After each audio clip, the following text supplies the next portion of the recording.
जय सरदार, जय सरदार।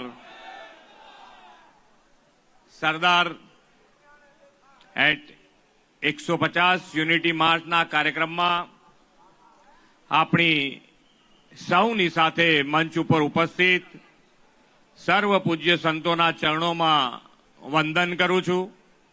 ભાજપ પ્રદેશ પ્રમુખ શ્રી જગદીશભાઈ વિશ્વકર્મા, મારા સાથી મંત્રી શ્રી ઋષિકેશભાઈ પટેલ, શ્રીમતી દર્શનાબેન વાઘેલા, અમદાવાદ મહાનગરપાલિકાના મેયર શ્રીમતી પ્રતિભાબેન જૈન, સાંસદ શ્રી દિનેશભાઈ મકવાણા, શ્રી નરહરિભાઈ અમીન, મારા સૌ સાથી ધારાસભ્ય શ્રી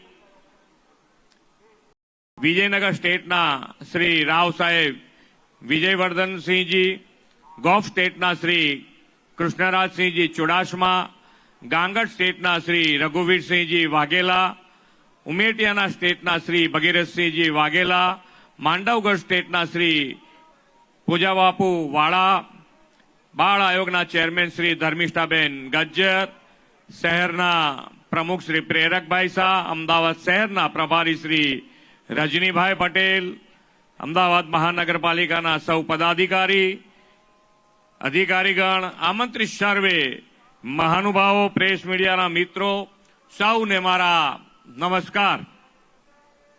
વિશ્વ નેતા અને આપણા લોકલાડીલા વડાપ્રધાન તથા એક ભારત શ્રેષ્ઠ ભારતના પ્રેરણા સ્ત્રોત શ્રી નરેન્દ્રભાઈ મોદીના નેતૃત્વમાં દેશભરમાં સરદાર સાહેબની 150મી જન્મ જયંતિ ભવ્ય ઉજવણીનું આયોજન થયું છે।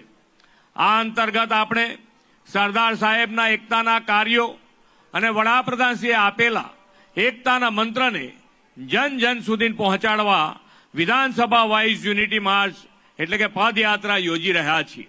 આ પદયાત્રામાં જોડાયેલા ઘાટલોડિયા વિધાનસભાના સૌ નાગરિકોને ખૂબ ખૂબ શુભકામનાઓ પાઠવું છું। આપણા વડાપ્રધાન શ્રી નરેન્દ્રભાઈએ વિશ્વની સૌથી ઊંચી પ્રતિમા સ્ટેચ્યુ ઓફ યુનિટીના નિર્માણ દ્વારા લોહ પુરુષ સરદાર સાહેબને શ્રેષ્ઠ અંજલિ આપી છે।